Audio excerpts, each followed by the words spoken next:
The Cincinnati Reds break spring training camp in 9 days, and there will be some surprises on the active roster. There's also a correct way for the Reds to implement their new plan to compete, and we've got it all for you today on the Locked On Reds podcast. Let's go. You are Locked On Reds, your daily Cincinnati Reds podcast, part of the Locked On Podcast Network, your team every day. You are Locked On Reds with myself, Jeff Carr, and my co-host, Stephen Offenbaker. We have podcasted about this Reds team for over 3 years now and remain quite addicted to the goings-on of Reds baseball day in and day out. Locked On Reds is part of the Locked On Podcast Network, your team every day. Thanks for making us your first listen. We are free and available on all platforms. On today's podcast, we lay out how the Reds should execute their plan of winning without spending big on free agents. But first, let's focus on this opening day roster, Steve, and we'll look at the position players who will break camp and be there on opening day when they're in Atlanta. And I believe we should start with the infielders, but I kind of want to hash this out because when we're breaking camp on opening day, there's going to be 28 players on the roster. I believe that's going to be broken down into 15 pitchers and 13 position players. So in that 13 player breakdown, is it as easy as 7 and 6, or is it 7 infielders and 6 outfielders, or is it 8 infielders and 5 outfielders, or are we going to break camp with 13 outfielders? How do you think this is going to roll? The way that David Bell works, I wouldn't rule out that possibility, but no, I think that, David Bell basically said without saying that he's taking 15 pitchers with him on the opening series. I think that's just the way that that's going to happen. So, how do they break down the remaining spots? I think you are looking at 7 infielders and 6 outfielders.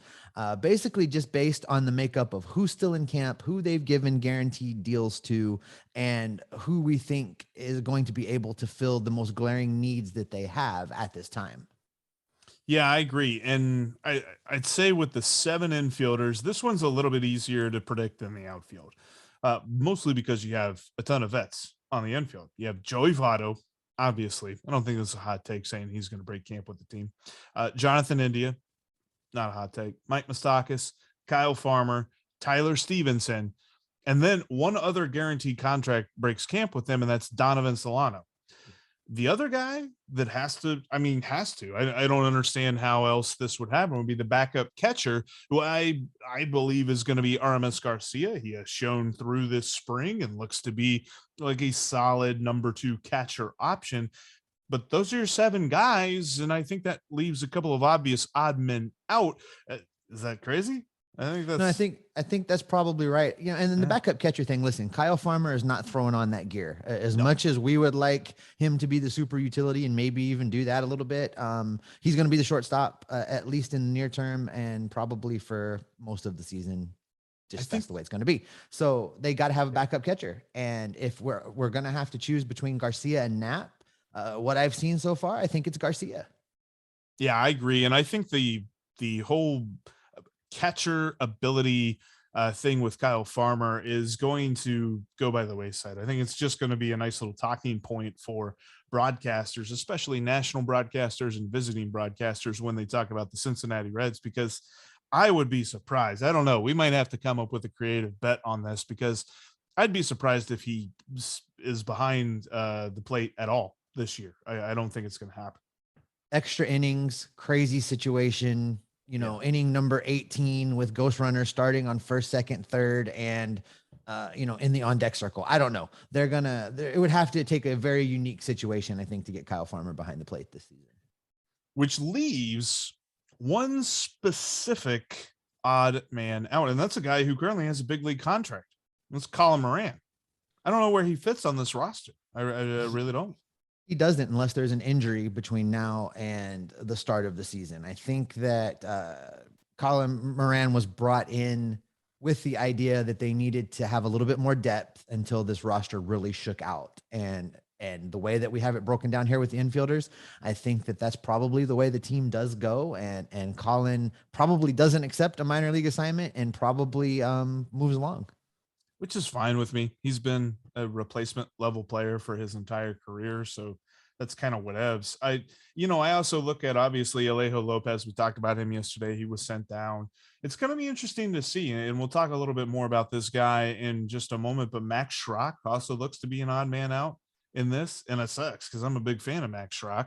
And you're talking about just a couple of other dudes that really, even just 2 weeks ago, I thought we'd see on this roster, and they're not going to be there. We're not seeing guys like Colin Moran make this team unless for some reason he actually does carry 8 infielders with him. Because number one, Colin Moran ain't playing in the outfield. Donovan Solano might, but of all the people that we've listed, that's the only guy that I could see have any sort of positional flexibility. Now, when Barrero comes back, that's going to be a thing. Jose Barrero can play the outfield, but who's he take over on this roster? That's going to be another question, another answer that'll be interesting to kind of see unfold. Yeah, coming up here when we talk about the outfield, that's where things get really complicated, because if Colin Moran is somebody that they really want to keep around, the sacrifice of the position probably comes from that outfield group. And I know one thing's pretty for certain: if the Reds are going to put the best outfield possible on the field, Nick Krall is going to he's going to have some big intestinal fortitude to make it happen. And if you want to build your intestinal fortitude, let me tell you about Athletic Greens. Athletic Greens is the sponsor of today's podcast. A big shout out to them. Their flagship product is called AG1, and it helps to improve your overall metabolism, helps give you better sleep, and it just overall really helps you to feel better. So you're probably asking yourself, what is this stuff? Well, with one delicious scoop of AG1, you're absorbing 75 high-quality vitamins, minerals, whole food sourced superfoods, probiotics, and adaptogens to help you start your day right. This special blend of ingredients supports your gut health, your nervous system, your immune system, your energy, recovery, focus, and aging. It just covers all of the things. Athletic Greens has over 7,000 five-star reviews and is recommended by professional athletes and trusted by leading health experts. It's cheaper than getting all of the different supplements yourself at your local nutrition store and investing in those things. And instead, it gives you kind of an all-in-one nutritional insurance policy. Right now, it's time to reclaim your health and arm your immune system with convenient daily nutrition, especially heading into the cold and flu season. That's a new thing that is back. We're going back to seeing flu. So you want to build your immune system. It's just one scoop in a cup of water every day. That's it. No need for a million different pills. No need for a million different supplements to look out for your health. To make it easy, AG1 is going to give you a free 1-year supply of immune-supporting vitamin D and 5 free travel packs with your first purchase. All you have to do is head over right now to athleticgreens.com/MLB network. Again, that's athleticgreens.com/MLB network to take ownership over your health and pick up the ultimate daily nutrition insurance. Make sure you give the Locked On MLB Prospects podcast a listen after today's show. Lindsey Graham is a minor league encyclopedia and will keep you up to date on the up-and-coming players, as well as some college baseball talk as well. The Locked On MLB Prospects podcast is free and available on all platforms, just like Locked On Reds. Also, make sure you are following us on Twitter. You can follow me at @SOffenbaker. You can follow Jeff at Jeff Carr, and that is Jeff with 1, 2, 3 Fs. You can also follow the show at Locked On Reds. Also, make sure you head over to YouTube and click that subscribe button. All throughout the season, there will be exclusive video content that you're not going to want to miss, and it will only be available right there on YouTube. All right, Jeff, we talked about the infielders and how we think that there probably will be 7 of them. And as we now work our way through this outfield, I think it'll be a little bit more apparent why we went with the 7-6 split, because the outfield's not really as full of easy decisions either. I think there's a few players that you can look at and say that these guys are making the team. Tommy Pham is going to make this team. They just gave him a guaranteed deal for big money as far as their free agent signings go. So Tommy Pham, that's your left fielder, man. Easy call. Also, easy call. Also making this team, if healthy, is Nick Senzel. This is going to be a prove it year for him. We've talked about what he needs to do. I am counting on 150 games from Nick Senzel in center field. That will make things a lot easier for David Bell as he's building out this lineup. Then it gets a little bit more murky. I think that Jake Fraley is probably safe. He came over in that big trade with the Seattle Mariners. He's going to be in there against right-handed pitching. There's going to be some type of platoon out in left field. Nick Krall alluded to it on the broadcast a couple days ago when he was talking to John Sadak. Fraley is a big player as far as their platoon aspirations. Also, Tyler Naquin is going to be out there against right-handed pitching, patrolling right field. He's got great numbers against the right-handed pitching, but again, he's going to need to be platooned. If they're running him out there every day against the left-handers, it's a real problem. Now we get into the gray area, Jeff. We get into the remaining spots that are a little bit more difficult to put a finger on because they're going to have to ask themselves, is it finally time to give up on the experiment that is Aristides Aquino? Is it finally time to cut bait on Shogo Akiyama? It's a big contract. Bob Castellini does not like to pay people to do nothing, but they really do need that roster spot. And he's going to get his money either way. And I feel like the right move here is to probably part ways with him to make a space for some of the people that fall into the odd man out category. Yeah, and I think if you don't do it now, you're going to do it later whenever rosters contract down to 26. I just don't see a scenario where he plays all year in a Reds uniform. And I hate to say that because I really wanted to see him succeed here. But when you look at this outfield, you've got two right-handers in Pham and Senzel, two lefties in Fraley and Naquin. So you kind of want to keep it even. I mean, we're talking about a team that struggled mightily against left-handed pitching this last year. And for better or for worse, Aristides Aquino actually hits left-handed pitching a little bit. So you probably going to end up carrying him at least on opening day. Then for me, it becomes a question mark of three guys. Is it Akiyama? Is it TJ Friedl, who has been on fire this spring training? And he showed in very limited time this last season what he could do. Or is it Max Schrock, who definitely does not have anywhere near the fielding prowess in the outfield? He can only play left field as far as I'm concerned. You're not going to put him in right field because he doesn't have an arm. And his bat is awesome. He's got the pop and he can hit. But overall, are you picking him over Shogo Akiyama? I don't think so. I think the question for me is it TJ Friedl or is it Shogo? And that's the tough one.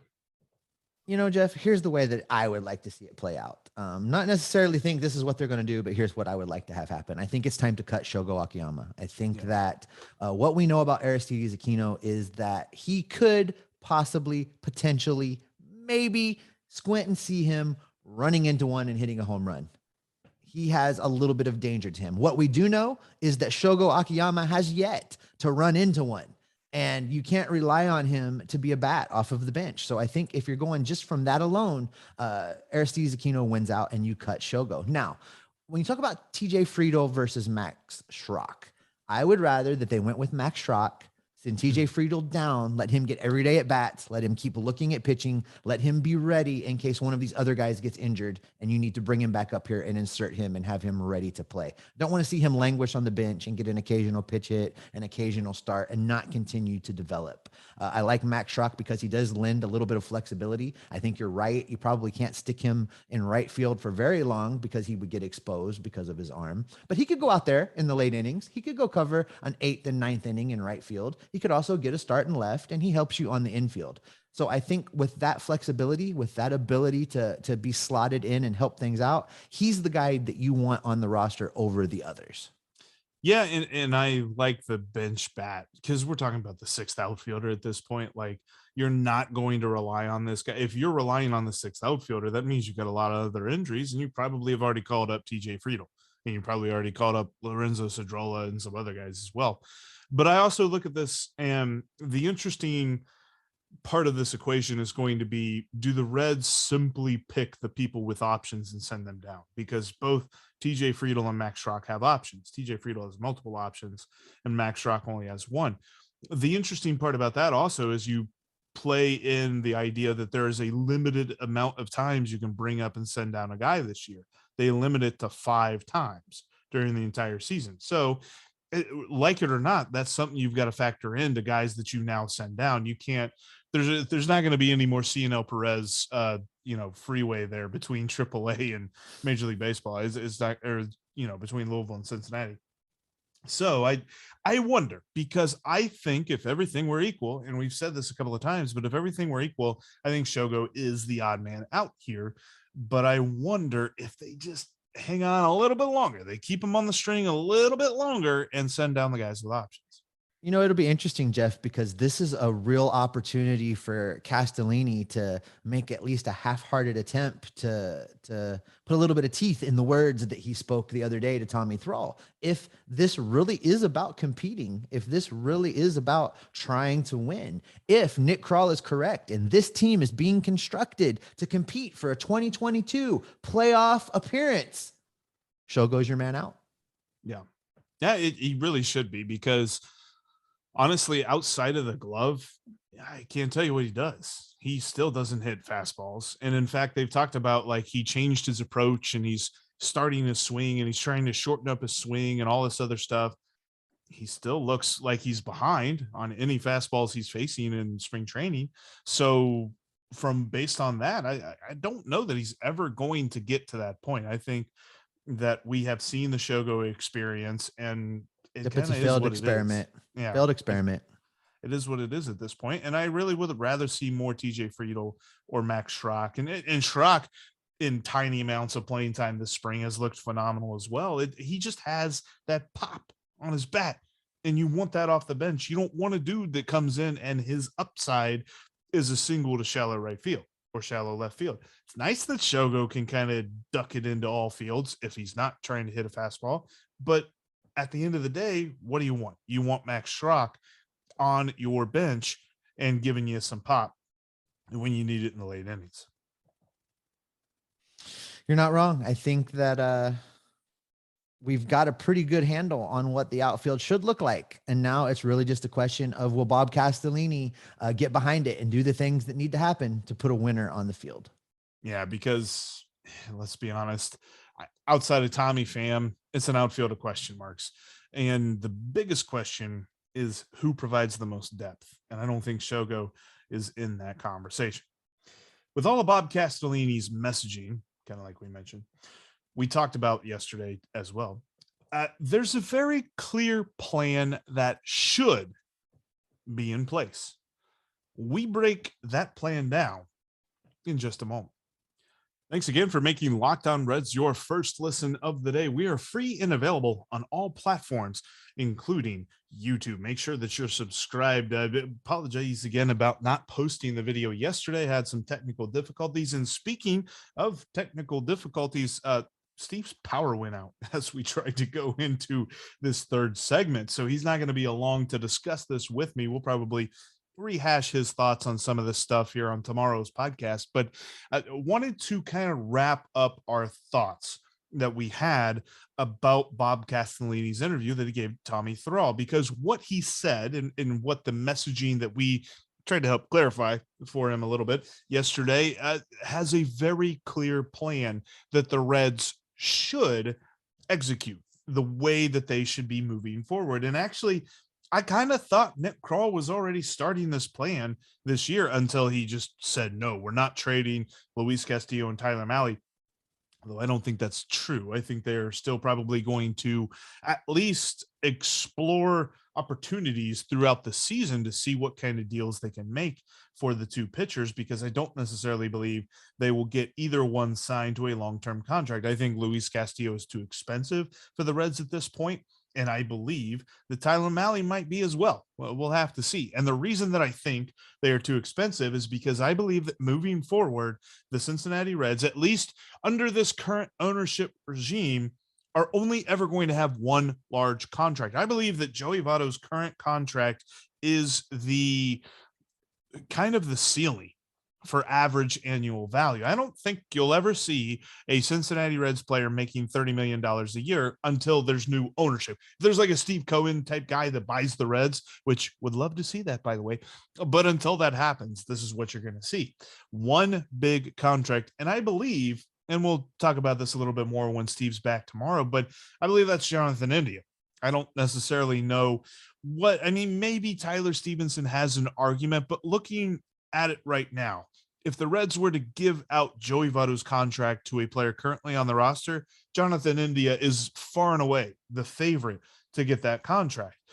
Then you might have one other contract of like 10 million average annual value or plus, 10 million or more per year that is giving to a guy who has been brought up through the farm system and has, awesome talent. So maybe that is the deal that Tyler Stevenson gets, but I don't think you're talking about two $20 million players. In fact, you might have Jonathan India making 20 plus, and then you might see another guy getting like 12, 13, 14 million average annual value. And then I think that's it so far as double digit annual value, because this whole plan is designed for the Reds to win, but also to not be crazy high on payroll. I think you're probably talking about like a $110 million payroll moving forward. That's about where they are right now. And that's about where I think they will stay so far as their ceiling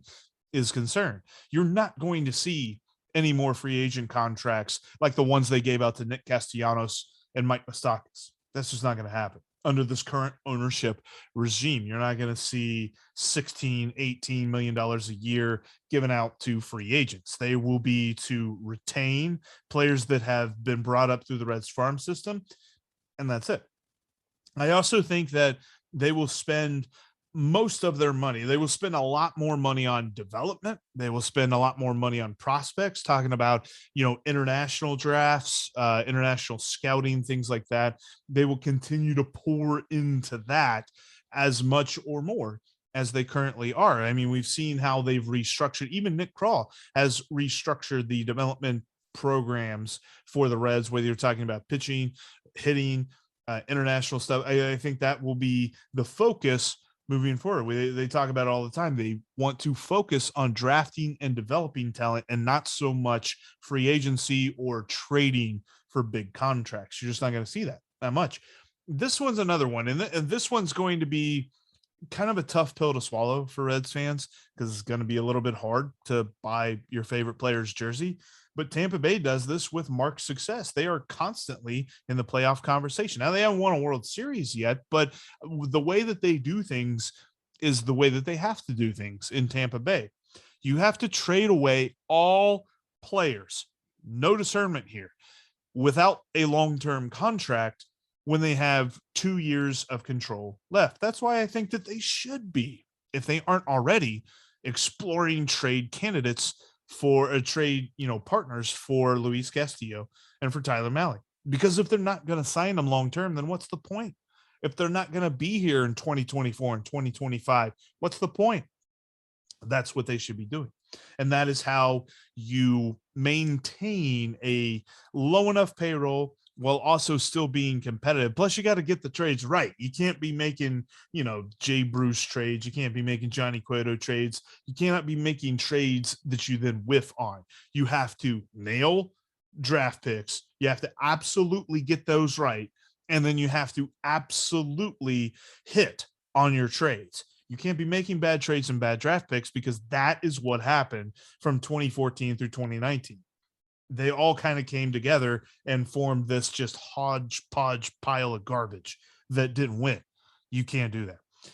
And the last one, once you get a roster, which I believe, 2024, when you get that roster full of players that you've developed that are cost controlled and pretty reasonable at that, then you plug the holes with free agent deals that Tommy Pham's deal is the ceiling, $7.5 million. You have $6 million for this year, a $1.5 million buyout with a mutual option for a year too. Probably something similar moving forward for the free agent deals to plug the holes, because obviously you're not going to develop a perfect team year in and year out. You're going to have holes that you need to fill via free agency, but you're not going to be talking about the Reds signing guys from the top 10 lists of free agents anymore. That's not going to happen. I understand that. I think we as Reds fans need to understand that unless, Bob sells the team, unless this current ownership group changes. This is how things have to be done if the Reds are going to remain competitive year in and year out, eliminating peaks and valleys. I get it. We want the peaks, but we don't want the valleys. So you have to have sustained success.